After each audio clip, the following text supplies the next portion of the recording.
Hello，各位同學，大家好。今日咧有一條題目咧，想同大家分享一下嘅，都幾得意嘅。咁咧就講到咧呢度咧有一個嘅發泡膠嘅容器啦。咁咧佢裡面咧有一個嘅金屬片，同埋咧有一個發泡膠嘅卡啦。咁啊間開咗 A 同 B 咧呢兩個嘅部分啦。咁啊 A 裡面咧係裝住啲80度嘅水啦，B 咧係裝住啲20度嘅水，而 A 咧嘅體積咧就會係 B 咧嘅一半嚟嘅，係啦，我呢度有寫㗎啦。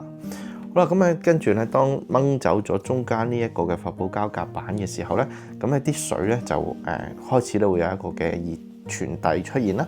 咁然後咧題目就問下究竟嗰個水個溫度嘅變化係會點樣出現咧嚇？隨住時間，好啦，咁呢條問題點解我話得意咧？咁我哋有幾個概念咧可以喺度重溫一下嘅。咁第一個概念咧就係熱傳遞嘅概念啦。熱傳遞咧，我哋知道咧，其實呢個世界有3種嘅熱傳遞嘅，分別就係傳導、對流、輻射啦。好，而咧傳導、對流、輻射其實佢哋嘅本質係啲咩咧？我哋好快重溫一下。其實傳導嘅本質咧係講緊粒子咧撞擊嘅時候，將佢哋嘅動能咧分子間嘅動能咧由一個粒子傳到去另一個粒子。咁所以無論咧佢喺固體、液體之間咧係會出現啦，固體與固體之間會出現啦，甚至乎固體同氣體之間咧都會出現嘅。咁呢個係傳導嘅特徵。咁對流係咩咧？對流係講緊一啲流體啊，咁就係只限咧係液體同氣體裡面嘅啫。啊，佢哋咧嘅粒子啦，帶住一啲能量嚇，咁啊就係講緊我哋嗰啲嘅分子間動能啦嚇，帶住一啲動能咧由一個嘅地方去到另一個地方，咁啊呢一種能量轉移嘅模式啦，我就叫佢做一種對流。而最後咧，輻射係講緊咩咧？就係透過粒子啦嚇放出或者吸收一啲電磁波，咁啊主要都可能係紅外線啦嚇，咁咧去做到一個咧溫度嘅變化，係一個能量嘅傳遞產生溫度變化。咁所以咧會有3種類型。好，咁呢條問題裡面啦，咁啊當掹走咗呢一塊發泡膠嘅時候，呢邊嘅水啦嚇會掂到塊金屬片，呢邊嘅水咧亦都會掂到金屬片啦。咁咧但係呢度嘅水走唔到入去，咁即係話佢唔涉及到嗰個流體由一個地方走去另一個地方，咁即係話佢唔係對流嚟嘅。咁啊當然啦嚇，喺咁嘅情況下咧，你都知道其實同電磁波無關，因為咧輻射咧其實個佔嘅份額係比較少嘅，咁啊一定咧最主要最多能嗰個咧就會係對流嚇。好啦，咁翻到嚟對流啦，咁我哋要知道有乜嘢因素咧會影響對流嘅率嘅嚇，個傳導率嘅。好啦，影響傳導率咧，其實係有4個嘅因素嘅，咁啊包括啦嚇，咁包括咧就係溫差、面積、距離同埋物料啦。咁如果我哋即係去到後面讀書嘅話咧，其實你會知道咧有條嘅公式咧就係咁樣寫嘅，咁咧就係 kappa 啦嚇 A 啦 delta T 啦呢個溫差啦嚇。咁啊，再除翻個距離，呢個係咧傳導嘅公式嚟嘅。咁啊，但係咧喺我哋初中4讀嘅時候咧，咁我哋就會記係呢4個嘅文字啦嚇。咁呢啲，但係你去考 DSE 咧，記下面呢條公式咧就可以啦。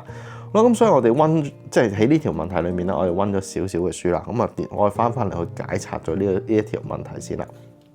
有一啲嘅答案咧，我哋可以一瞬間咧就篩走啦，就係咩咧？就係個 D 啦。因為咧嗱，當呢個發泡膠掹走咗之後，呢兩個金屬咧嚇，即係呢兩個水咧會掂咗金屬片啦。咁即係話咧，佢哋會即刻發生一個嘅熱傳遞。咁啊，你都知道啦，熱咧一定係會由即係高溫嘅地方咧流向低溫嘅地方嘅嚇。咁所以A 呢一邊咧係會降溫，而 B 呢一邊咧係會升溫，而導致到佢哋之間嘅溫差咧係會越嚟越細嘅。好啦，溫差越嚟越細嘅時候咧，咁其實就係令至到個傳導率咧都會係越嚟越下降，咁即係話個傳導咧唔會係一個好穩定咁樣傳過去，而係咧一路傳咧個變化就越嚟越細。咁所以咧 D 呢個答案咧，我哋已經可以喺現階段咧就篩走咗佢啦。好，咁剩低嘅答案 A、C 同 B 啦，咁我哋要睇啦。A、C 咧其實大概都係去到60度呢個位置，咁啊波呢個答案咧就會係去20同50之間，可能25度咁樣啦嚇。咁我哋要諗下，發生咩事咧？呢個會唔會唔係答案咧？咁啊，視乎啦，我哋要去計數啦。咁我哋諗下中間咧，其實係要有一啲嘅能量傳遞啦。咁一旦凡涉及到能量傳遞，我哋可以考慮嘅係咩咧？就當然係俾熱容量啦。比熱容量常用嘅公式就係 E 等於 mc delta T 啦，即係質量乘翻個比熱容量啦，再乘翻個溫度就會係個能量嚟嘅，即係個傳遞咗個熱嚟嘅。好啦，咁喺而家呢一個情況啦嚇，我哋首先知道咧，其實咧有一啲嘅能量啦嚇，一啲嘅能量咧係由 A 走咗去 B 嘅。好啦，而因為咧呢兩邊都係水嘅原因啦嚇，個 C 咧就冇變嘅嚇，咁即係話咧其實會影響到佢哋個傳導。即係有幾多能量咧傳導咗過去個因素咧，就會係嚟自 M 同 T 呢兩個關係啦。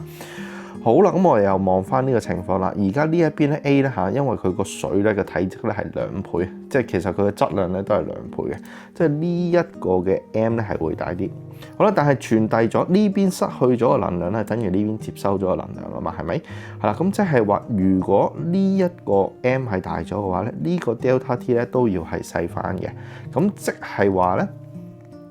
A 呢一邊個溫度變化咧就應該咧係要細過咧20上去呢一邊嘅溫度變化嘅。好啦，咁所以你見下 B 咧都會西走啦因為你會見到啦水啦由80度走去下面呢個最終溫度咧個變化係大啲嘅話咧，咁就唔符合我哋頭先講嗰樣嘢啦。好啦，咁最後翻嚟 A 同 C 呢兩幅圖啦。A、C 呢兩幅圖有啲咩分別咧？有啲咩特徵咧？你會望到咧，喺 C 嘅呢一個位置咧，嗰個變化率係近乎0，超少，直情咧貼近咗最終嘅溫度。但係喺另一邊廂咧，20度升溫嘅呢一條曲線咧，佢係繼續變化緊嘅。咁即係咧呢一度佢一路係吸收緊一個嘅能量。但係唔知喺邊度咧係有能量走出嚟，好啦，所以呢一個咧都會係錯。我哋望到嘅係 A 係咩咧？